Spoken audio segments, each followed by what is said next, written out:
Você está acompanhando a um episódio do podcast de ciência de Mingau. Esse episódio está disponível tanto no Spotify quanto no YouTube. No caso de quem acompanha no YouTube, você pode apenas ouvir sem ver a tela, mas de vez em quando algumas imagens podem aparecer na tela para deixar o episódio mais didático. Quando isso acontecer, você vai ouvir esse som.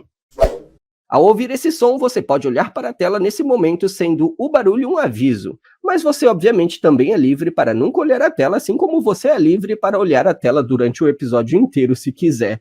Fiquem à vontade. Desculpem esse tutorial bobo e agora vamos para o episódio de fato.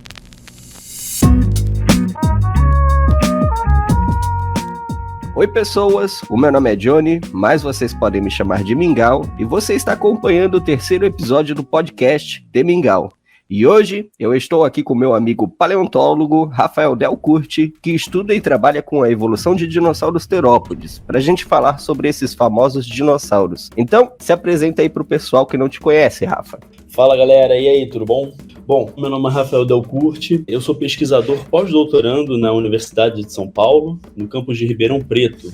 Eu estou trabalhando atualmente no Laboratório de Paleontologia, aqui de Ribeirão Preto, e a minha linha de pesquisa é com a evolução dos dinossauros terópodes. Atualmente eu estou trabalhando com a evolução de Ceratosauria, que é um grupo de dinossauros basicamente gondwanicos, com uma distribuição majoritariamente no Gondwana, ou seja, no hemisfério sul, dos continentes do hemisfério sul, mas também tem vários animais também presentes no hemisfério norte.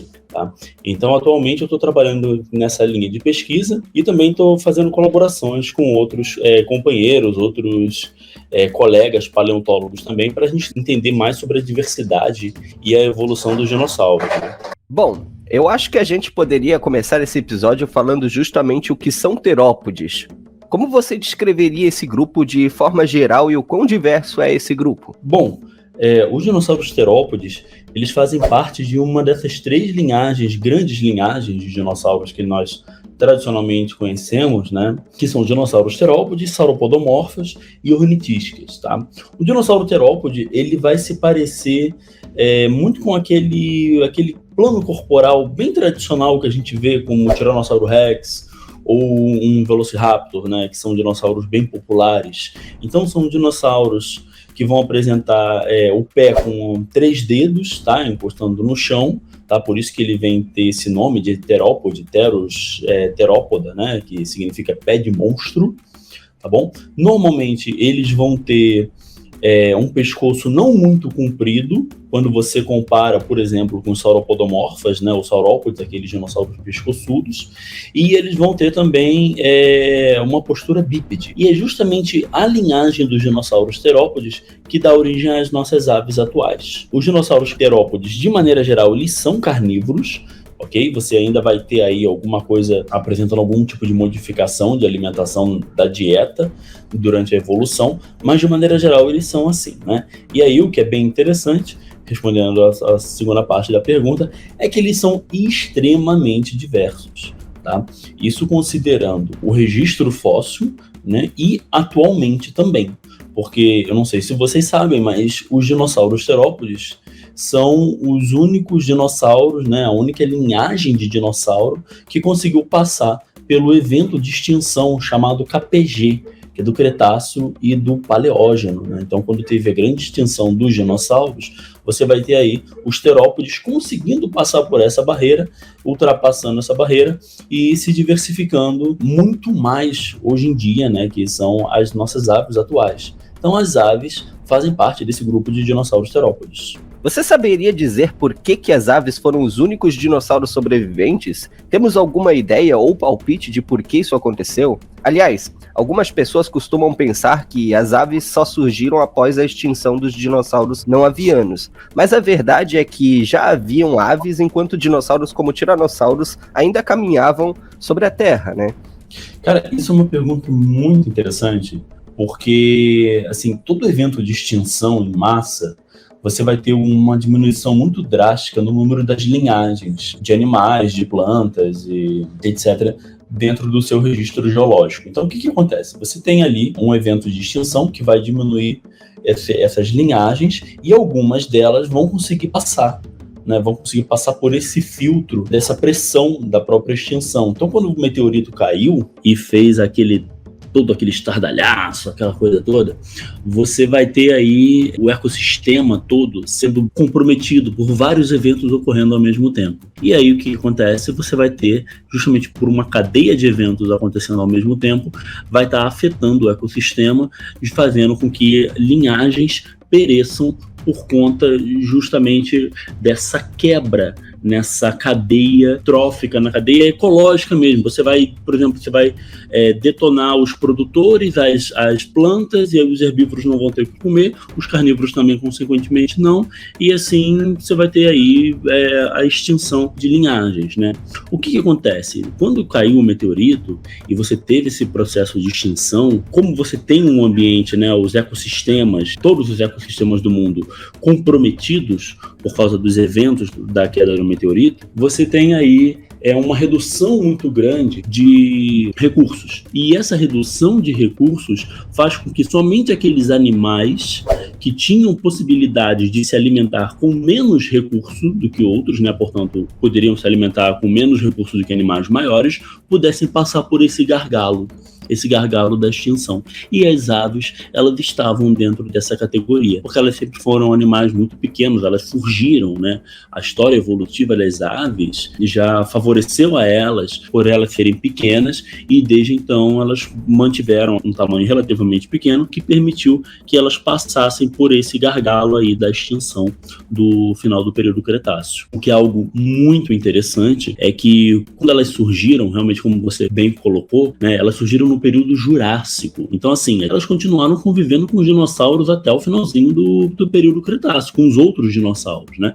Depois que teve a extinção, os outros dinossauros, infelizmente, foram pro beleléu, e aí as aves conseguiram permanecer até os dias de hoje. Um fato interessante, Miguel, é que com o surgimento das aves, você também vai ter aí um rearranjo na cadeia ecológica, não somente dos dinossauros, mas também influenciando diversos outros grupos, tá? Inclusive os próprios pterossauros. Durante o surgimento das aves, a gente vai ter o registro fóssil de pterossauros que eram animais pequenos, né? Não muito maiores do que as aves que nós temos hoje em dia. E aí, com o surgimento das aves, elas começaram a ocupar o espaço que esses pterossauros ocupavam também, o espaço ecológico. Quando isso aconteceu, isso foi empurrando os pterossauros para uma outra área, para um outro nicho ecológico que as aves não estavam ocupando. E isso daí, essa competição por espaço, competição por recurso, fez com que os pterossauros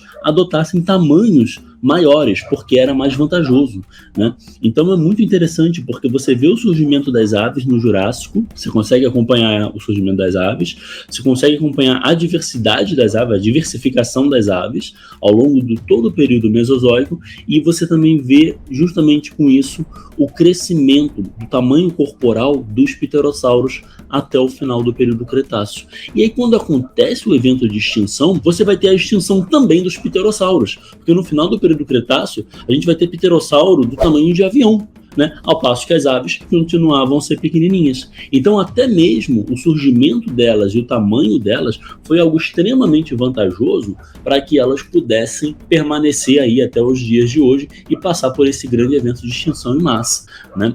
E, inclusive, tem um estudo lindíssimo, super elegante se não me engano, do Roger Benson, de 2014, que ele mostra isso matematicamente num gráfico. Então, assim, você acompanha mesmo a linha evolutiva dos pterossauros, esse aumento de tamanho e como as aves foram ali ocupando esse espaço. É importante lembrar também que, com certeza, muitas aves também foram extintas, né, nesse evento de extinção em massa. Inclusive, conheço um estudo interessante de 2018 que mostra que as aves arbóreas foram bastante afetadas. E, claro, as aves sobreviveram e, como você falou, o tamanho e tudo mais foram provavelmente fatores importantes para que as aves pudessem sobreviver e se diversificar nas espécies atuais. E, bom, como ficou claro, as aves são dinossauros terópodes, mas essa transição de terópodes que não eram aves para terópodes avianos é bem documentada. Nós temos fósseis com características transicionais que revelam como foi essa evolução. Sim, essas características transicionais, a gente consegue ver isso no registro fóssil, né? Então, assim, a gente vai ter algumas coisas acontecendo, né? A pelve mudando, né? Você vai ter o pubis, que é um osso da pelve que ele é voltado para frente, né? Ele é inclinado para frente. Nos terópodes ele vai sendo puxado para trás, fazendo com que ele fique paralelo ao isquio, tá? Isso daí tem toda uma implicação mecânica de acordo com a disposição da musculatura. Outra coisa interessantíssima também é a origem das penas, né? Hoje em dia, no registro fóssil, a gente tem uma documentação muito ampla da origem das penas, né?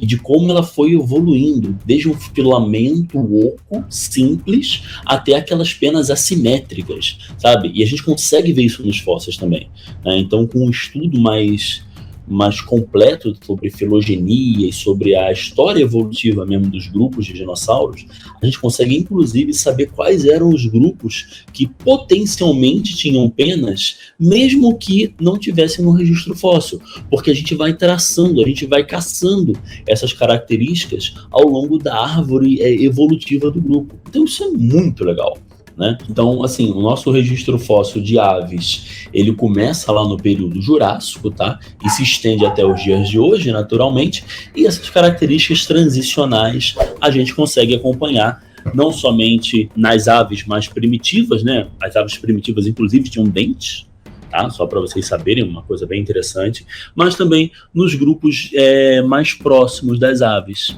tá? Do grupo de dinossauro terópode mais próximo das aves, a gente consegue ver também essas características transicionais. Bom, a partir de agora, a gente vai focar mais nos terópodes não avianos.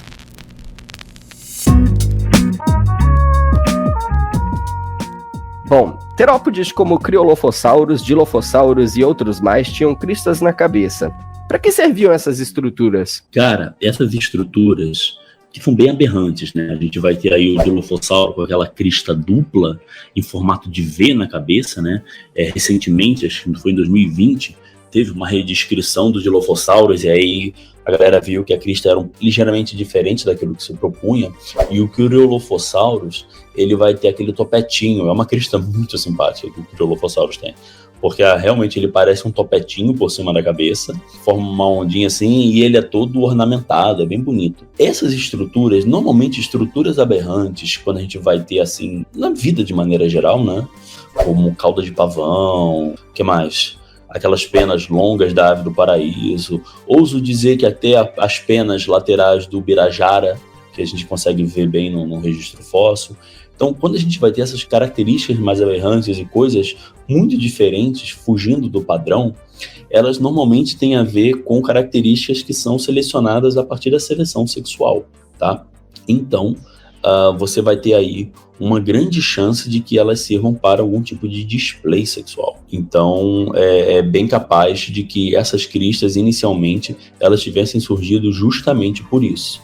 Então, a minha opinião e assim, a minha aposta é que elas deviam ser as coisas mais lindas do mundo, super coloridas, irrigadas, com bastante veia, vasos sanguíneos, para os bichos mudarem aquilo lá de cor. Devia ser um troço assim interessantíssimo de se observar. Bom, mas mudando de assunto, só que ainda falando de estruturas no crânio de terópodes, fale um pouco sobre os chifres do Carnotaurus. Sei lá, pra que serviam essas estruturas afinal? E é verdade que ele não foi o único abelissaurídeo com chifre? Explica aí pro pessoal, Rafa. Cara, quando a gente pensa em chifre, a primeira coisa que vem na nossa cabeça é que o bicho dava cabeçada e batia um no outro, né?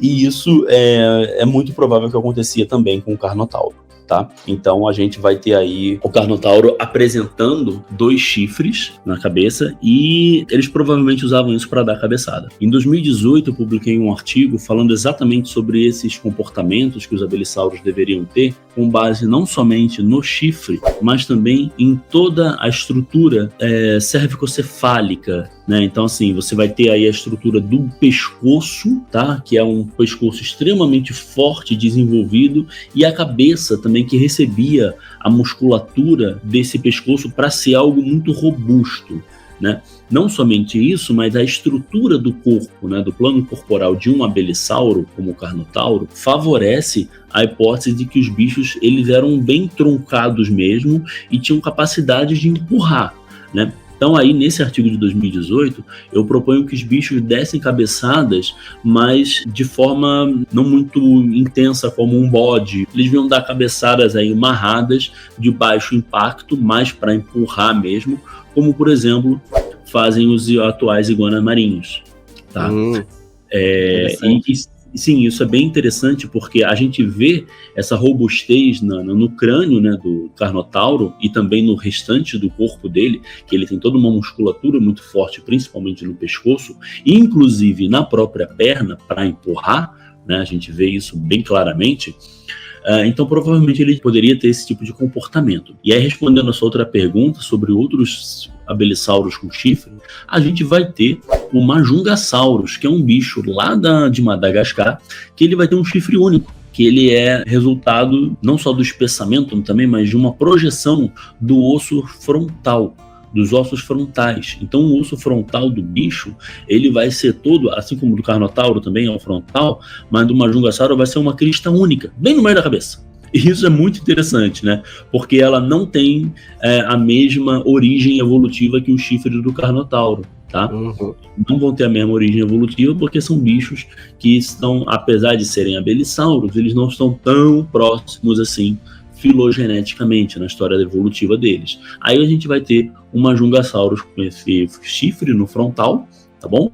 E outros abelissauros a gente vai ter todo um espessamento dessa parte craniana, da parte do teto craniano deles. Assim como o Carnotauro, o Majungasauro também vai ter essa estrutura cervicocefálica e todo o aparato esquelético para receber músculos extremamente poderosos que podiam propiciar que o bicho desse cabeçada. Então, assim, devia ser super comum você estar no período Cretáceo, num lugar semiárido, como, sei lá, aqui a Bacia ao Bauru, por exemplo, e de repente você tá aí vendo uns saurópodes, sei lá, um Monstro Poseidon, ou alguma coisa assim, Bauru Titã, Uberaba Titã, um dinossauro saurópode desse, e vem alguns abelissauros, como o Curupi ou o próprio Thanos, vindo pela lateral e dando cabeçada no bicho para tentar desestabilizar.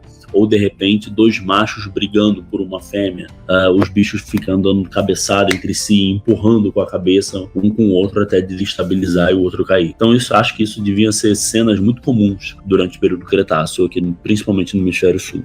Legal. É possível que o chifre do Carnotaurus fosse até maior do que ele é no crânio, né, no preservado. Uma prolongação córnea, alguma coisa assim, né?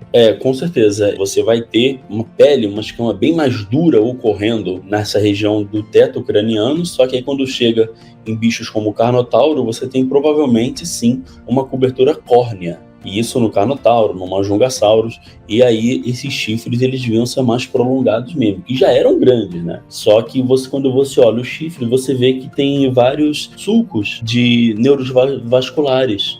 Então ali provavelmente devia sim se inserir alguma superfície córnea que devia fazer com que o chifre do bicho fosse mais avançado. Bom, o que levou abelissaurídeos como Carnotaurus e Scorpiovenator a terem um focinho tão curto? Cara, isso é uma pergunta bem interessante e, assim, eles vão ter um focinho mais curto, né? Muito provavelmente em função da mordida que eles deviam ter, da força de mordida e da estratégia de caça deles, que devia ser algo muito parecido como pegar, morder e puxar. Diferentemente de um Tiranossauro Rex, por exemplo, que devia morder e quebrar osso, um abelisauro já não faria isso, né? Ele já teria aí provavelmente um comportamento de slash, ele morde e puxa. E aí um focinho mais curto vai fazer com que toda essa musculatura da mandíbula dele pudesse ser bem forte, né?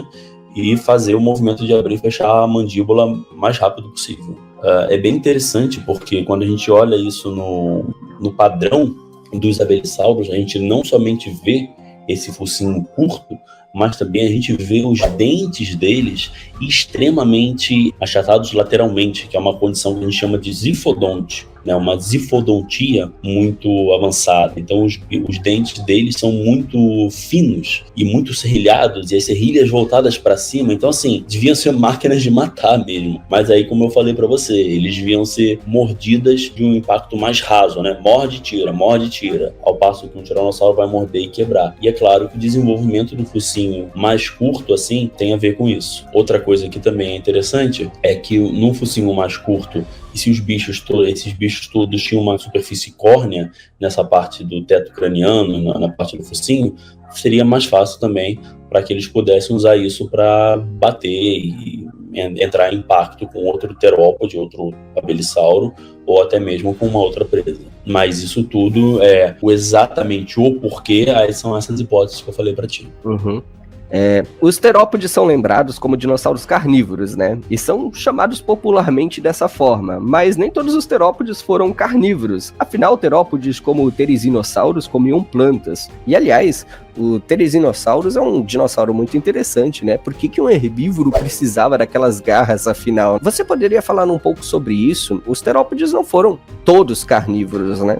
Cara, essa mudança de nicho ecológico e mudança de dieta e etc. é algo bem interessante, porque assim, você, mais do que o bicho deixar de comer carne, né, isso vai fazer com que todo o trato digestório do bicho também seja modificado. Então você vai ter aí intestinos mais compridos, né, provavelmente um sistema de moela para o bicho poder engolir. Então, por exemplo, você falou do Therizinosaurus, mas um ceratossauro da China, o Limosaurus, é um bicho que foi encontrado com gastrólito na região abdominal dele, né? Gastrólitos, para quem não sabe, são aquelas pedrinhas que as aves costumam a comer para ajudar na trituração de vegetais, né? E aí os dinossauros também tinham essa capacidade, eles poderiam fazer isso. Né? Em outros casos, alguns outros animais poderiam engolir pedras, né? Principalmente animais semiaquáticos, engolir pedras para ajudar no balanço hídrico, né? No balanço para o bicho poder afundar. No caso dos dinossauros terópodes, aqueles que eram herbívoros, eles poderiam comer para ajudar na trituração do alimento. Então, animais como Therizinosaurus, Limosaurus, Gallimimus, esses bichos, eles provavelmente foram modificando ao longo do tempo a sua dieta, né, em função dos recursos que estavam sendo apresentados. E assim, essas características, né, de herbivoria foram sendo selecionadas ao longo do tempo. Ainda que a gente vê, por exemplo, um Therizinosauro ou um Limosaurus, que são grupos irmãos de dinossauros carnívoros, estritamente carnívoros, hipercarnívoros, e de repente fala assim, poxa, do nada parece um bicho herbívoro. Não é assim, né? Você vai ter características transicionais que vão acontecendo entre as populações, fazendo com que o bicho adota aquela dieta. Só abrindo um parênteses, eu sei que você não perguntou dele, mas é que o Limosaurus é um bicho muito interessante que vale a pena falar, porque o bicho ele perde dente ao longo da ontogenia. Então isso é uma coisa muito bacana. Ao longo da ontogenia significa que quando o bicho nasce com dente, e conforme ele vai ficando velho, ele vai perdendo os dentes. E aí vai desenvolvendo, inclusive, um bico. Então, assim, isso é muito louco. Fala, gente, isso acontece enquanto o bicho tá crescendo, sabe? O tempo de vida dele. E assim, é o primeiro registro em Arcosáurea, na verdade, que a gente vê esse tipo de coisa acontecendo. E com relação às garras do Therizinosauro, bom, você vai ter aí uma série de interpretações daquilo que pode acontecer. O bicho podia usar aquilo por uma série de coisas, desde defesa até para ficar cavando o chão atrás de coisa, ou cavar árvore atrás de comida, de inseto, uma série de coisas que ele poderia fazer com aquelas garras, né? É só você pensar hoje em dia, por exemplo, na presa de um elefante, que é extremamente grande, né? Muito desenvolvida, pô, você vai ter aí aquelas presas gigantescas ocorrendo, ou mesmo num javali, e o bicho não necessariamente é um carnívoro, né? Então, assim, ele usa isso muito para defesa, para combate. Então, essas associações, elas podem ser feitas também com o Therizinosauro, como interpretação de comportamentos ecológicos que o bicho tinha usando aquela garra. E o que a gente vê nas aves, né? Tem muitas aves onívoras e tal. Então, nem todas as aves são, por exemplo, carnívoras, como uma arpia, né? Era isso que eu ia falar. É só a gente olhar para as aves hoje em dia, né? Pô? Vai ter bicho que vai ser carnívoro mesmo, né? Você vai pegar uma águia, um falcão, e vai ter bicho que vai comer semente. Então, assim, isso é muito variável, né? Inclusive, essa capacidade de variar é um dos grandes sucessos evolutivos que a gente vai ter aí desses grupos, né? Justamente por essa plasticidade que os bichos vão ter em mudar e ter uma adaptação de dieta. Quais os maiores terópodes que já existiram? Cara, a gente tem aí o ranking dos terópodes, vamos lá. O primeiro, se a gente for levar em consideração a massa, né, o peso do bicho, muito provavelmente era o Tiranossauro Rex. Em termos de comprimento, aí a gente vai ter o espinossauro, muito provavelmente o espinossauro, né, que devia chegar em torno de uns 15 metros de comprimento, mais ou menos. O Carcharodontosauro, né, incluindo o Giganotossauro, Mapusaurus. Então, assim, o ranking estaria entre esses três grupos: o Tiranossauro, Carcharodontosaurus e Spinossauros. Uhum. O espinossauro era bem compridão, né? Provavelmente em comprimento ele ganhava de todos. Sim. Mas em peso, provavelmente o tiranossauro era o mais massivo, né? Então, tem um tiranossauro que foi descrito que o bicho, assim, é gigantesco, um bicho muito velho, né? Porque esses bichos cresciam até o final da vida, e ele era muito velho e muito grande. Tá, esse bicho, se eu não me engano, ele foi encontrado no Canadá, mas eu não tenho certeza. Eu não tô achando o artigo aqui. Mas ele realmente era o mais pesadão mesmo. E é bem interessante porque o tiranossauro, o Rex, ele é muito parecido com o Tarbossauro. Tanto assim é que alguns autores propõem que o Tarbossauro seja o tiranossauro. Então ele chama de Tyrannosaurus batar e Tyrannosaurus Rex. Só que é gritante a diferença entre os dois em questão de robustez. O Tiranossauro Rex, ele é muito mais robusto, muito mais robusto. E quando eu falo de robustez, eu digo a espessura dos ossos mesmo, da cabeça do bicho, sabe? Então você vê assim, o Tarbossauro, ele tem uma visão binocular, assim como o Tiranossauro Rex, mas os ossos do Tiranossauro, eles são muito mais laterais. A visão binocular do Tiranossauro Rex é muito mais desenvolvida que do Tarbossauro. Para quem não sabe, visão binocular ela é extremamente útil para um predador, porque ela vai garantir aí a tridimensionalidade daquilo que ele está vendo. Então ele tem capacidade maior de ver alguma coisa 3D. E aí, por conta disso, fica mais fácil de se aproximar da presa, né? E falando desse negócio, né, do Tarbosaurus, de alguns autores colocar o Tarbossauro como uma espécie de Tyrannosaurus, né, do gênero Tyrannosaurus, isso me lembrou aquele artigo do Gregory Pohl, que dividiu o Tyrannosaurus em 3 espécies, né, o Regina e... O que tu acha daquele estudo ali? Ai, cara, aquele estudo ali eu acho que é um desperdício. Porque, assim, faz sentido a hipótese dele. É bem provável que você tenha diferentes espécies de tiranossauros, tá, ocorrendo em andares geológicos diferentes. Você pode ter isso, sim. A hipótese ela é boa, ela não é ruim. Inclusive, quando você pega alguns espécimes de tiranossauros, você fala assim, cara, esse bicho aqui ele é completamente diferente do outro, sabe? Então, assim, um bicho que tá lá, o Steno, né, que o apelido dele é Steno, ele é bem diferente da sua, tá? Então, você vê que também é bem diferente de outro bicho lá do American Museum.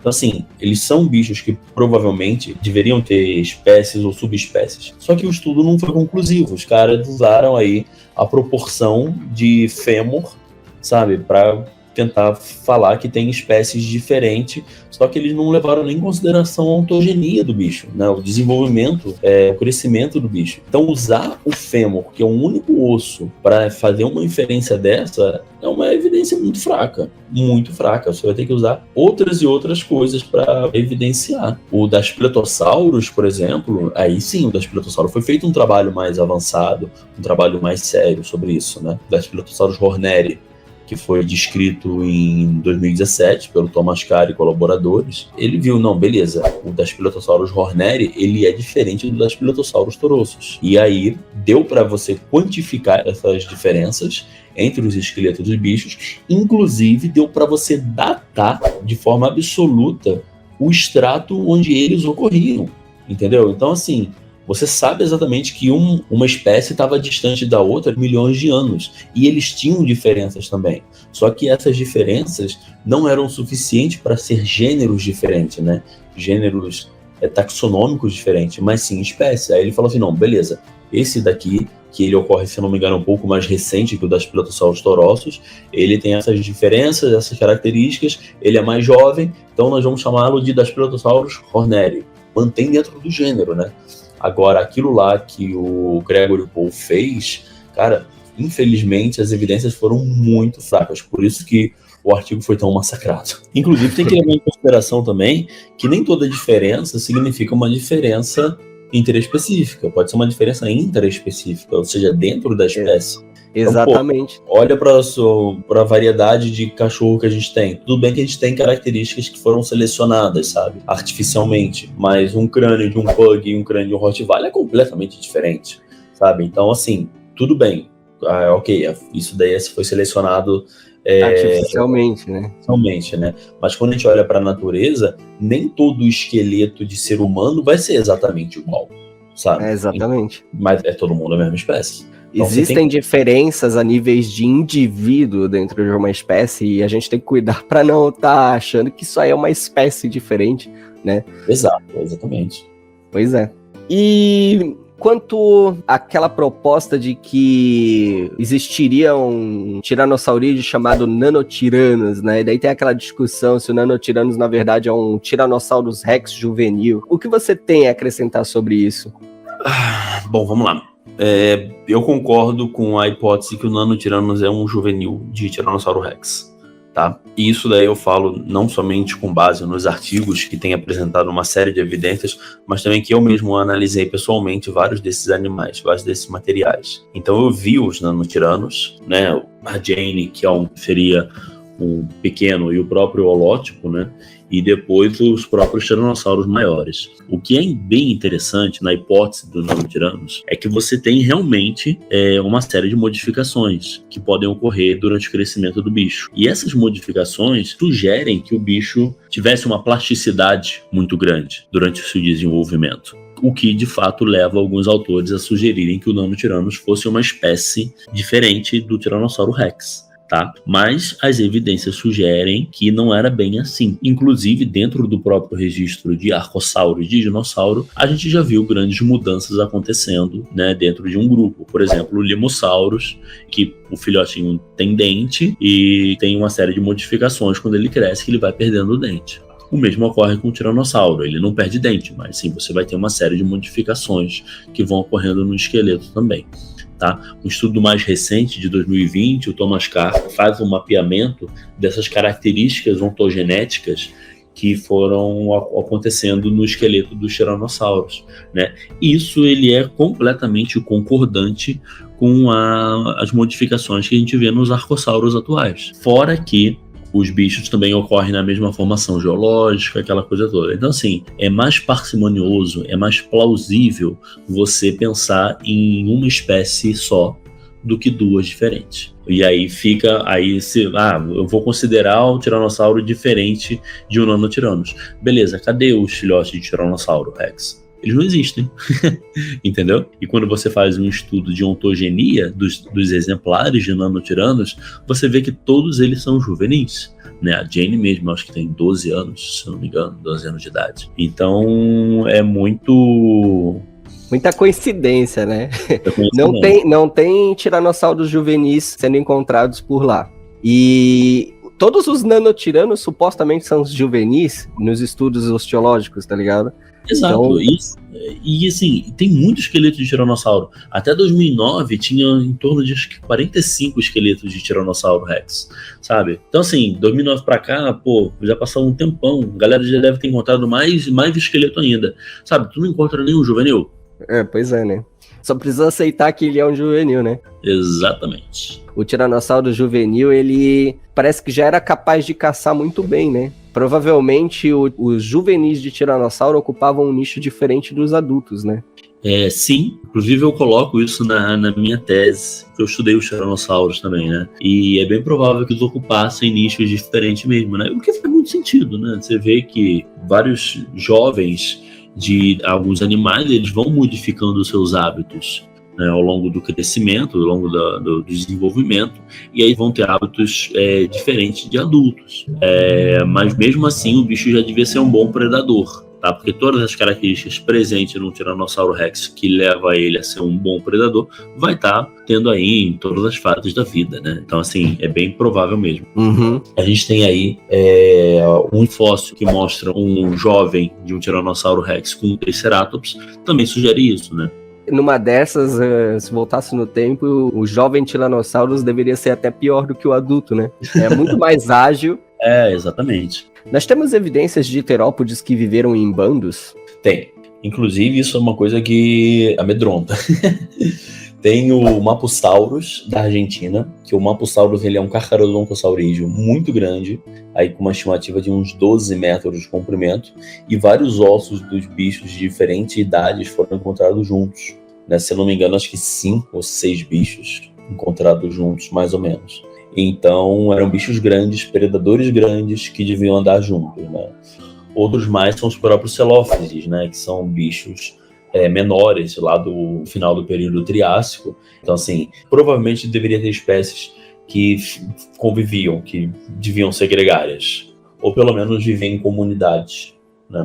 Alguns paleontólogos, eles alegam que, por exemplo, no caso do Celófises, encontrar fósseis desses dinossauros juntos não necessariamente seria uma evidência de que eles viveram em bando, né? Às vezes aconteceu algum evento ali que matou e aprisionou eles juntos. Não necessariamente isso indica que eles caçavam, viviam e tinham relações de animais que vivem em grupos, né? Isso é uma coisa muito interessante, Miguel, porque tá certo, corretíssimo, porque aí vai entrar numa outra área de estudo da paleontologia que é chamada de tafonomia.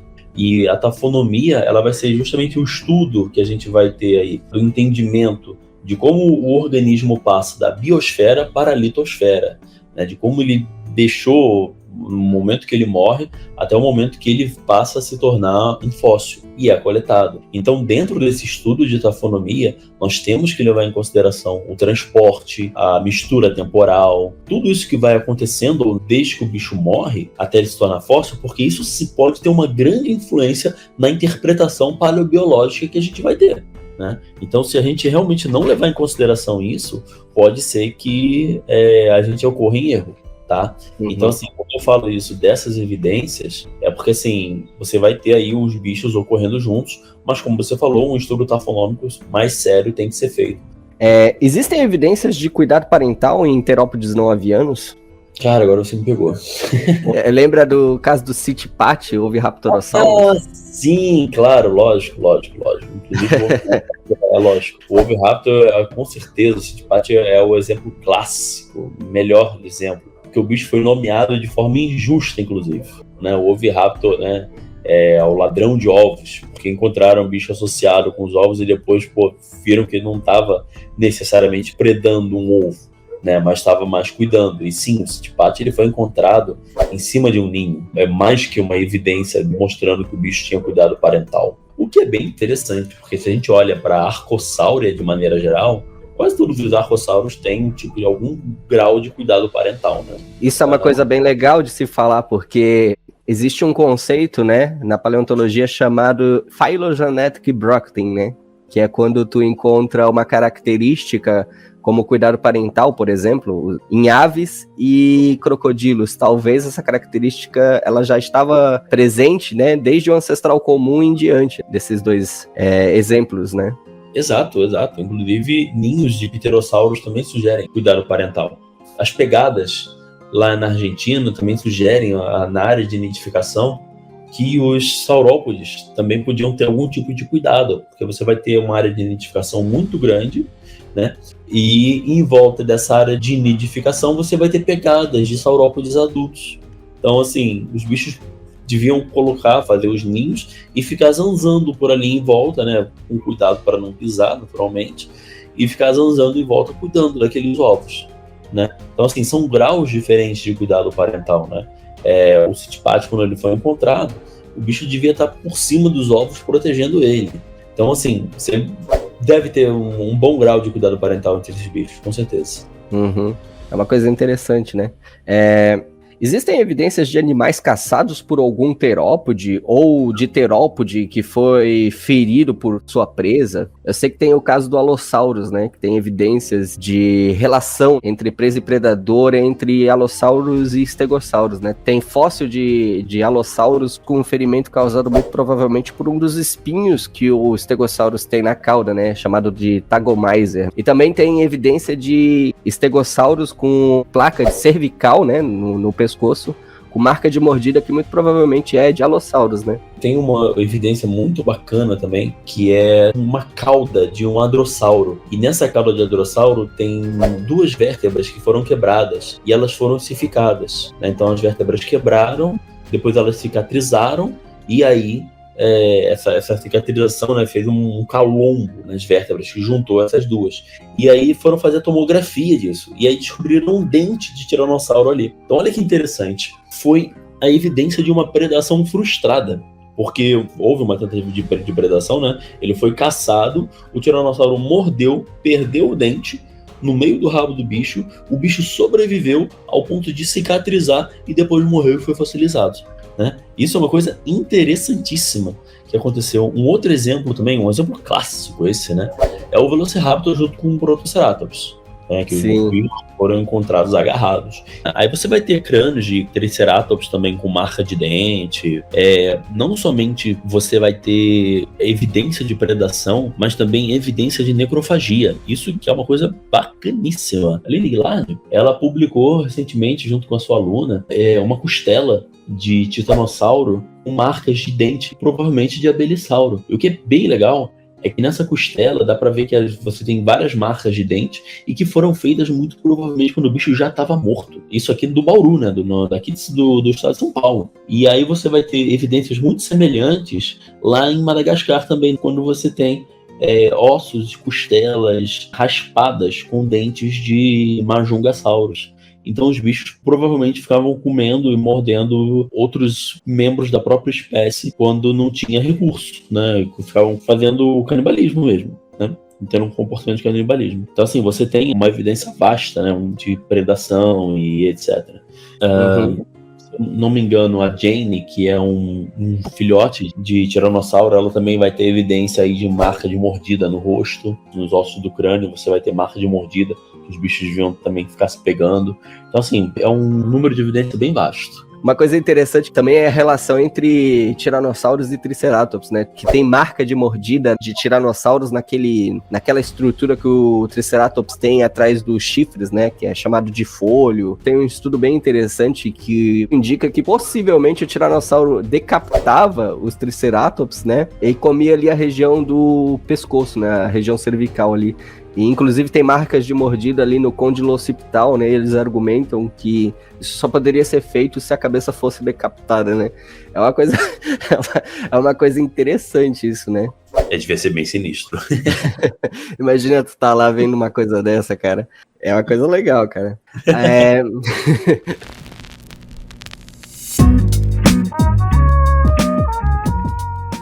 Você poderia falar um pouco sobre os terópodes do Brasil? Qual o grupo de terópode mais diverso aqui no Brasil? Bom, os terópodes do Brasil, eles ainda precisam ser mais estudados, tá? No sentido que a gente precisa achar mais eles, né? Eles estão aí, a gente tem que achar mais eles. A descoberta do Tapuiasaurus, que é aquele saurópode lá da formação São Franciscana, e do próprio Spectrovenator, foi uma grande novidade, porque se esperava encontrar naquela região apenas peixe e pegadas de dinossauro, e de repente encontraram-se 2 esqueletos de dinossauros muito bem completos. Outros casos também que a gente vai ter aí de dinossauro mais abundante vai ser na bacia do Araripe, que a gente vai ter o Angaturama, a gente vai ter o Irritator, a gente vai ter aí o Santana Raptor, vai ter agora o Mirisca, né?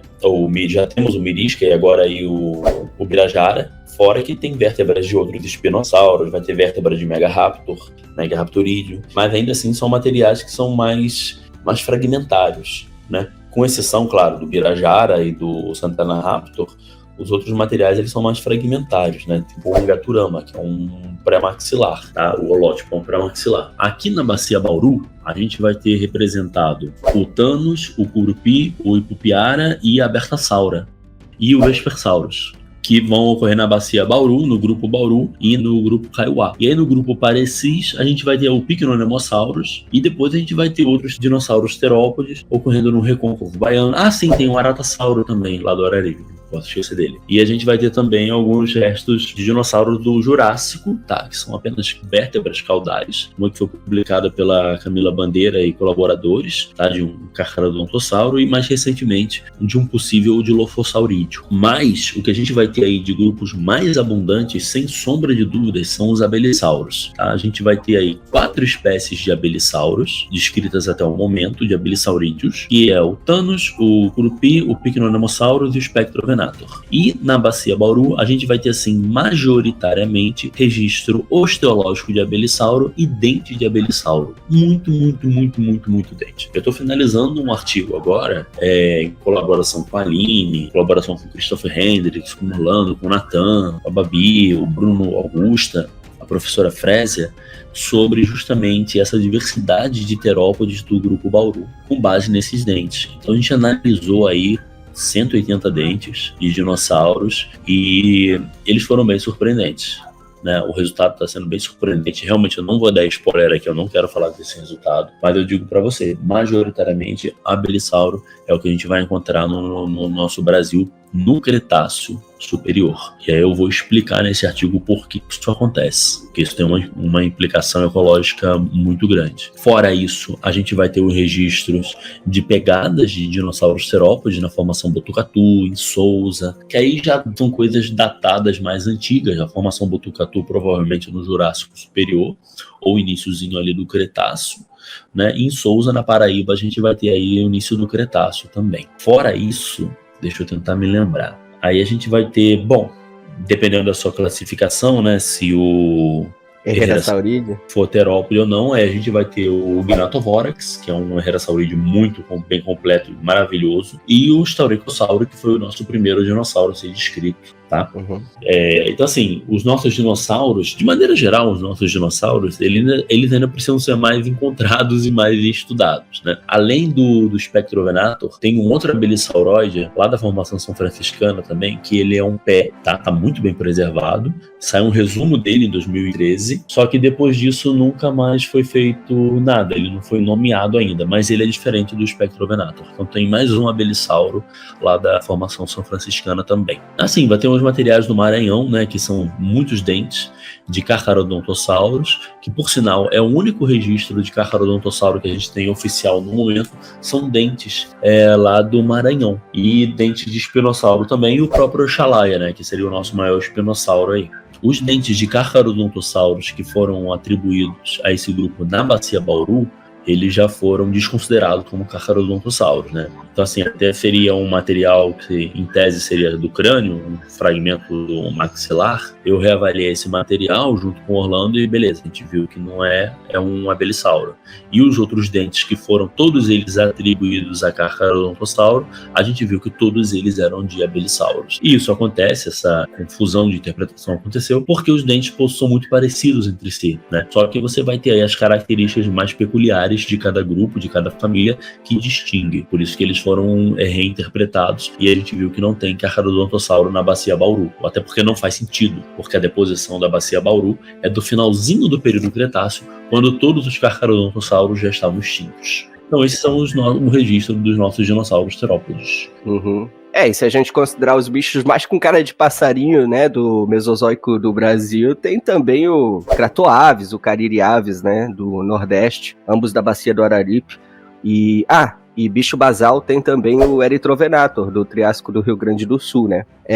Mas o que você acha da classificação de Herrerasaurídeos como não sendo terópodes, mas sim um grupo anterior à divisão sauropodomorfa e terópode, né? Que seriam ali os Eusaurisquia, enquanto que os Herrerasaurídeos seriam os saurísquios não eusaurísquios. Aí, nessa hora do podcast, Miguel, você vai ter que botar aquela figura da Glória Pires, e eu vou falar assim, eu não sei opinar, não posso opinar. Porque, realmente, vou botar opinar, mesmo, hein? Pode colocar. Eu não sei opinar, porque Eu não estudei os bichos. Então, assim, essa proposta de classificação, eles como saurísticas basais, é ok. Agora, se eles são dentro de terópode ou não, eu realmente não sei, porque eu não estudei os bichos. Para isso, eu vou fazer isso mais agora para o futuro, quando eu for investigar mais a origem dos dinossauros e de Ornithocérida, para ver se realmente é válido ou não. Mas como eu não vi, né, eu não posso dizer para você. O que eu digo para ti, com base no último artigo, que foi o do Gnathovorax, né? Cadê ele? Deixa eu ver. Pacheco et al. 2019. Aqui, ó, Gnathovorax. Foi o Christian, né? O Rodrigo Milho, o Max, o Flávio, o Leonardo Kerber e o Sérgio Dias. Eles colocaram o Gnathovorax e, portanto, o Herrerasauride fora de terópode na base de saurística ali, tá bom? Então eles seriam saurísticos basais. Tá? Eu acredito que quem trabalha com esse grupo já meio que também entende que é dessa forma, né? O Max, sim, quando ele publicou o capítulo do dinossauro, lá em 2004, ele já colocou esses bichos fora de terópode, né? Atualmente, o que parece ser mais aceito é que Herrerasaurídeos não seriam terópodes, né? E sobre o Spectrovenator aí, eu acho esse animal fascinante, inclusive adorei o nome. Quem foi que escolheu esse nome, afinal? Eu sei que tu foi coautor, né, desse estudo do Spectrovenator. Quem deu esse nome aí? Esse nome foi a sugestão, foi do Bruno Navarro. Valeu, Bruno. O nome foi muito da hora, cara. O Bruno Navarro é um cara muito gente boa, ele. Sim, ele é ótimo. Acho que foi ideia dele mesmo. Depois ele vai comentar aí depois, aí ele coloca. Porque quando eu tava nessa época do Spectrovenator, eu já não tava mais, quando estava sendo escolhido, já não tava mais no Brasil. E aí eu tava voltando pro Brasil, alguma coisa assim, e aí eles já tinham decidido o nome, né? Mas é um bicho incrível, muito, muito legal. O Spectrovenator, pra quem não sabe, foi encontrado debaixo de um esqueleto de dinossauro saurópode, né? O tapuiasauro, né? Existe a possibilidade disso ter sido uma relação entre presa e predador? Há possibilidade, sim, né? Deles ter uma relação de presa e predador, o que é bem interessante. Porque se você leva em consideração que o bicho caiu por cima do outro, né, e como eles estavam relativamente muito próximos, os ossos estavam próximos, então não houve tanto transporte assim, tá? Pode ser que o Spectrovenator tenha morrido e depois tenha sido jogado por cima, pode ter acontecido isso, né? Como pode ser também que foi aí uma tentativa de predação, o bicho deve ter levantado, caiu por cima do outro e os dois acabaram morrendo. Mas se foi isso mesmo, se foi essa relação de presa e predador, e considerando que o Spectrovenator ele não é um adulto, é bem provável que tivesse mais gente ali caçando, mais bicho caçando o tapuiasauro. E aí isso levanta a questão, será então que abelissauros caçavam em grupo? Entendeu? Mas assim, como eu tô falando pra você, tudo isso é só especulação, tá? A gente só tá brincando aqui com as ideias. Quais os terópodes eram principalmente piscívoros? E é verdade que o Spinosaurus poderia caçar debaixo da água? Ou será que ele ficava mais nas margens da água e agia como uma grande garça? Sobre a piscivoria, dizer que ele era 100% piscívoro, né, um espinossauro seria 100% piscívoro, eu acho que isso daí é meio irreal. Até porque a gente vai ter evidências de pterossauros, de vértebras de pterossauro, do pescoço de pterossauro, com um dente de espinossauro, né? Então, assim, os bichos também comiam pterossauros. De espinossaurídeo, mas daí não é o Spinosaurus mesmo, né? Não, é o espinosaurídeo, né? Esse bicho do Araripe, né? Também tem, acho que, evidência de espinossaurídeo que comeu iguanodontídeo, né? Se não me engano, era osso de iguanodontídeo juvenil que foi encontrado na região do estômago de Baryonyx, né? Sim, é verdade, tem isso também. Então, as evidências que a gente vai ter, né, no caso de piscivoria, vai ser justamente esse formato de dente. Né? Então, assim, um dente mais cônico, como o do espinossauro, sem serrilha, eles são dentes que a gente vê de bichos que comem peixe. Então, é bem provável que tivesse incluído na dieta dele também, no prato dele também. Com relação à sua outra pergunta, se o espinossauro ele devia pescar embaixo da água ou ficar mais margeando, a minha hipótese é que ele ficava mais margeando mesmo e poderia entrar para dar uns mergulhos e tal, mas que não deveria caçar o tempo inteiro dentro da água, não. Tem um artigo bem interessante do David Horn e Thomas Holt falando exatamente sobre essa possibilidade do bicho ser um nadador ativo ou não. E, na verdade, eles chegam à conclusão que não, e vão mostrando várias evidências. Ainda que ele pudesse ter aquela cauda longa, aquela cauda que lembra de salamandra, uma proporção de perna e de braço diferente. Perna curta, né? Uma perna As pernas curtas, e mesmo que ele tenha uma densidade óssea maior, isso não significa que o bicho ficava o tempo inteiro dentro d'água. Só significa que ele tinha adaptações semiaquáticas. Isso aí acho que é fato, a gente já pode até ficar bem mais tranquilo com isso, né? Então o bicho devia ficar dentro d'água e ficar fora ali também, e caçando ali próximo, né? Tanto assim é que essas evidências, tanto do iguanodon quanto do pterossauro, mostra que ele tinha uma dieta variada. Em um artigo do Marco Salles, ele vai fazer uma leitura tafonômica sobre os ambientes, os paleoambientes, de 3 grupos de terópodes, né? E é bem interessante que ele vai vendo a localização onde esses animais são encontrados, e ele viu que os espinossauros, eles possuem uma preferência por ambientes mais costeiros mesmo, né, mais próximos a corpo d'água, mas que também poderiam avançar tranquilamente aí para dentro do continente, né, para uma região mais seca, mas ficando próximos a corpo d'água, tá? Então, assim, dizer que o espinossauro mesmo, ele era 100% aquático, penso eu que seja meio irreal de se dizer sobre isso. Mas existe um aspecto meio intuitivo, né? Porque, por exemplo, espinosaurídeos, de uma forma geral, eles foram associados, né, com uma relação próxima à água. Não necessariamente que eles fossem bichos totalmente aquáticos, mas que tivesse alguma relação com a água. E quando tu encontra uma cauda como aquela que foi recentemente descoberta em espinossauros, parece intuitivo que esse bicho fosse um nadador que perseguia suas presas debaixo d'água. No entanto, também é importante lembrar que o espinossauros, ele tem aquela grande vela no dorso, né? Pode ser que a cauda fosse simplesmente algo como aquela vela, né? Que servisse para display, né? Não fosse necessariamente vinculado com a relação aquática, e sim fosse uma estrutura de exibição, né? Pois é, o que é interessante, Mingau, é que ele tinha essa cauda e essa vela também, mas eu acho que a maior evidência que a gente vê que o bicho tem algum tipo de adaptação semiaquática está mais ligada à densidade dos próprios ossos, né? Em 2018, a gente publicou um artigo, né, liderado pelo Tito, de um material, de uma tíbia de espinossaurídeo lá do Araripe. E a gente viu que a densidade dela era muito grande, comparável com o de crocodilo, sabe? Lembrando que terópodes são conhecidos por terem ossos pneumáticos, né? Então, os espinosaurídeos, eles vão meio que na contramão, né? Que nem pinguim. Pinguim também tem ossos mais densos. E são bons nadadores, mas não vivem na água, né? Não, eles vão para a água para fazer as coisas, mas também ficam do lado de fora. Então, assim, acho que no caso dos espinossauros, vai por essa linha mesmo. A gente dizer que, não, ele vai fazer isso, ou ele vai fazer só aquilo, eu acho que é restringir demais, sabe? Aqueles comportamentos que bichos podem fazer e deveriam ter feito ao longo de toda uma história evolutiva. Pô, e os bichos deviam ter uma variedade de comportamento muito grande. Quem poderia imaginar que um jacaré escalaria alambrado? Mas eles fazem. Sabe? Então, assim, eu acredito que o bicho deveria ficar ali naquela região próxima de água, sem sombra de dúvida, devia ser o ambiente favorito dele. E se ele visse uma boa oportunidade para caçar dentro d'água, ele caçava. Fora, ele ficava fora, e ponto, acabou. Sabe? Dizer que não, ele só vai fazer isso ou só vai fazer aquilo, ele vai passar a maior parte do tempo, não tem como você dizer. De repente, em dias mais quentes, o bicho talvez quisesse ficar mais dentro d'água. Em dias mais frescos, fica fora. Entendeu?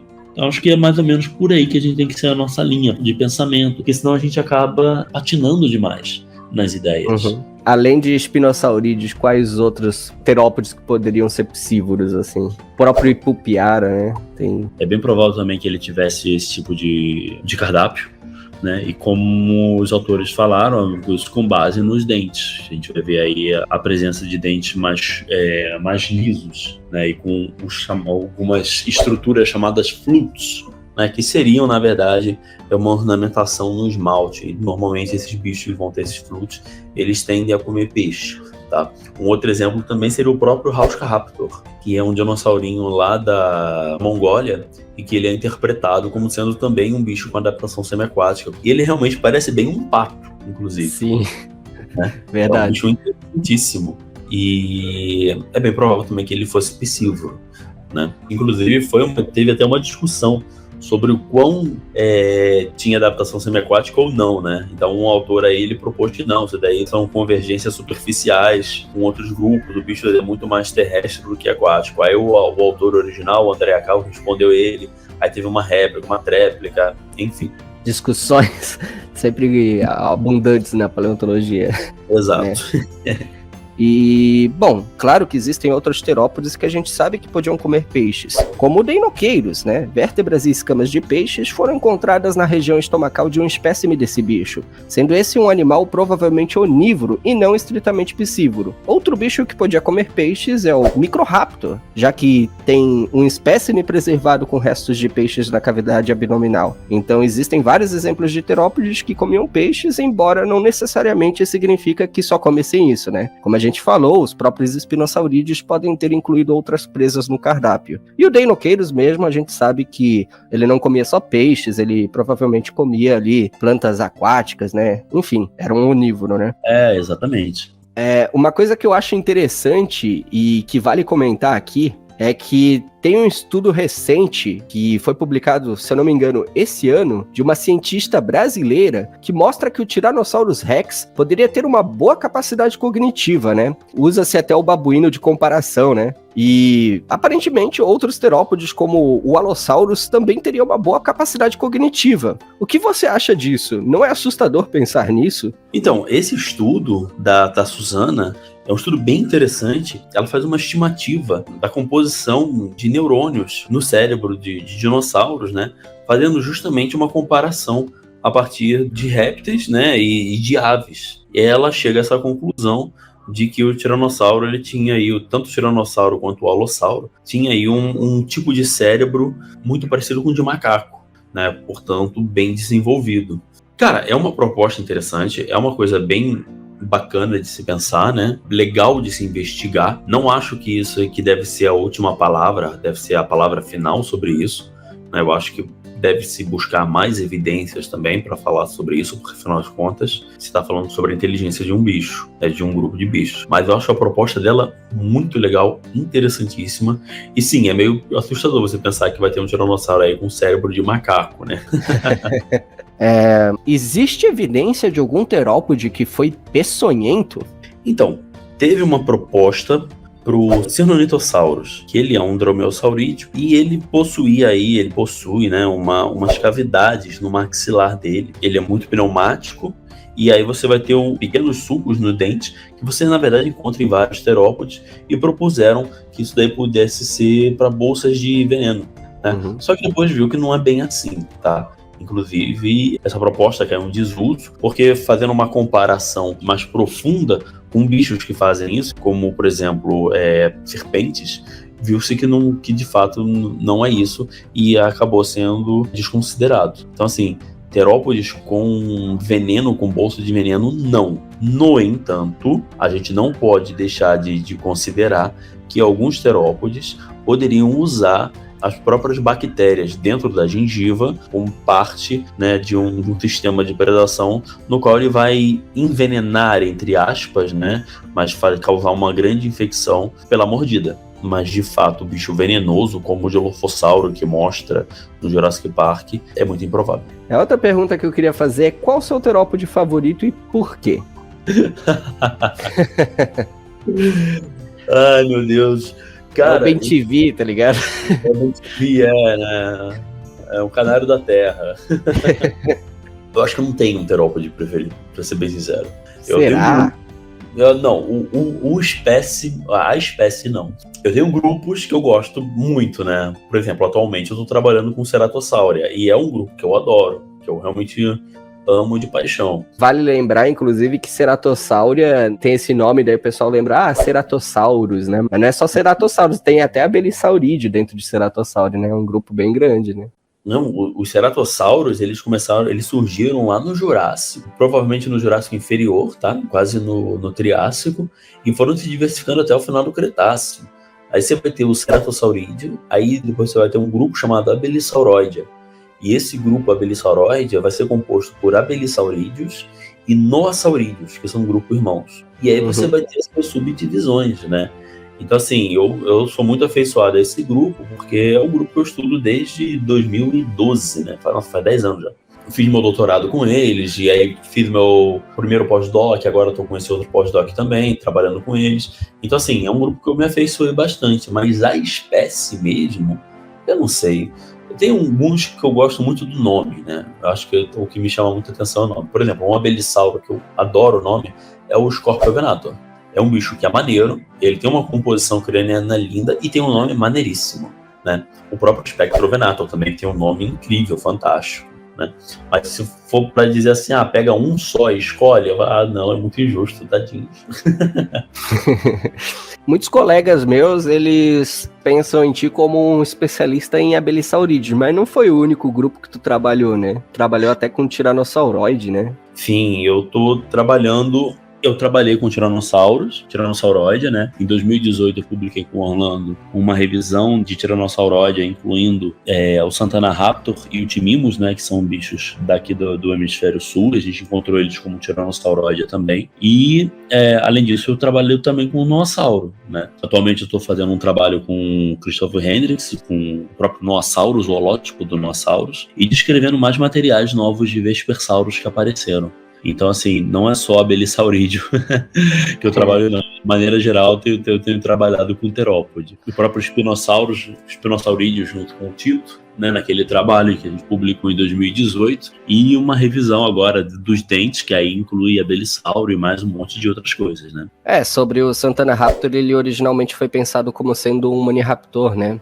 Quando ele foi descrito, o Santana Raptor, inicialmente, ele foi considerado como uma maniraptora. E aí, depois disso, em 2004, o Thomas Holtz levantou a possibilidade de ele ser um tiranosauroide por conta do formato do isquio dele. E aí, essa proposta, ela ficou em aberto durante um certo tempo. Aí, lá em 2013, o Fernando Novas e colaboradores fizeram uma filogenia, propuseram aí para saber se o bicho tinha alguma relação, e viram que ele tinha alguma relação de parentesco com um celurossauro. E depois, em 2018, eu publiquei com o Orlando uma filogenia de tiranossauro, e a gente encontrou ele dentro de Tiranosauroide. E quando a gente encontrou ele dentro de Tiranosauroide, a gente cunhou dois nomes. O primeiro é o chamado Pantiranossauria, que são os tiranossauros distribuídos pelo mundo inteiro, né, incluindo a América do Sul e a Austrália. E depois o Eutiranossauria, que seria aquele grupo de tiranossauros que estão na América do Norte e na Ásia. Então a gente viu que o bicho está bem ali, ele está bem suportado pelas características morfológicas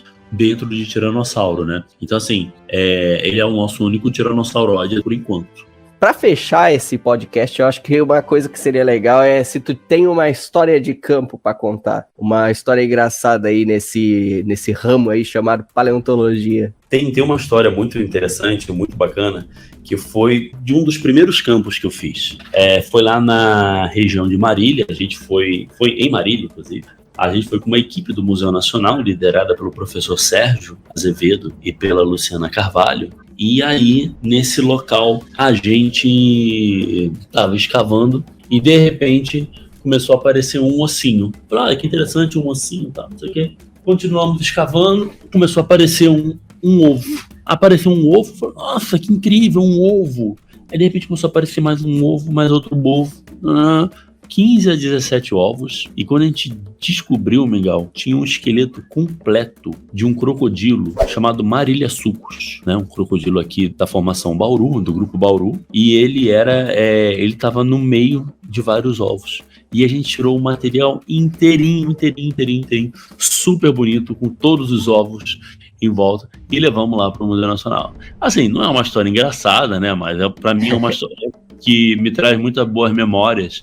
E é muito, muito especial para mim, porque foi um dos primeiros campos e a gente descobriu ali um bicho numa área de nidificação. Porque mais para frente a gente achou vários ovos, casca de ovo quebrada, provavelmente também do mesmo bicho, né? Tem várias histórias, eu não quero dar spoiler, né? Mas tem várias histórias bem bacanas sobre paleontologia. Inclusive eu conto uma que na verdade foi uma atrapalhada que eu fiz lá na Mongólia, e eu vou deixar o link, deixa o link aí pra galera ver, de um livro chamado Crônicas da Paleontologia Brasileiras, tá? Tá disponível de graça aí. Aí vai ter Essa história é minha e de vários outros colegas também, que inclusive quem fez a arte foi o Mingau. Pode crer, né? Esses ovos, eles estavam sendo predados pelo bicho ou era dele mesmo os ovos? Provavelmente era dele, Mingau. Provavelmente era dele. Provavelmente. Eram ovos de crocodilos também. Né? Tipo, que legal, então, cara. Assim, não tem nada a ver com terópode, mas, enfim. Não, mas não precisa ter, né? Trabalho de paleontólogo é isso mesmo, né? Você vai encontrar o que tem.